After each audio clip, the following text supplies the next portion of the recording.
We got it in our heads that nature doesn't come naturally to us.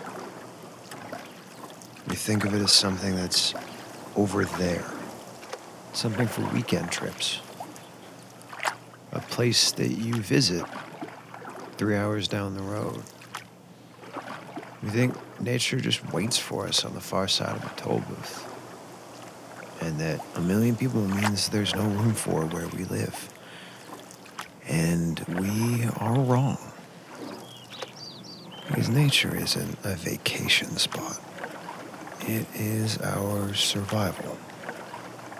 Even if the great cities of the past waged war with nature,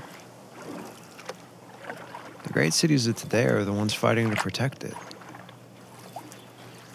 Because here, nature isn't something we visit on camping trips. It's where we live.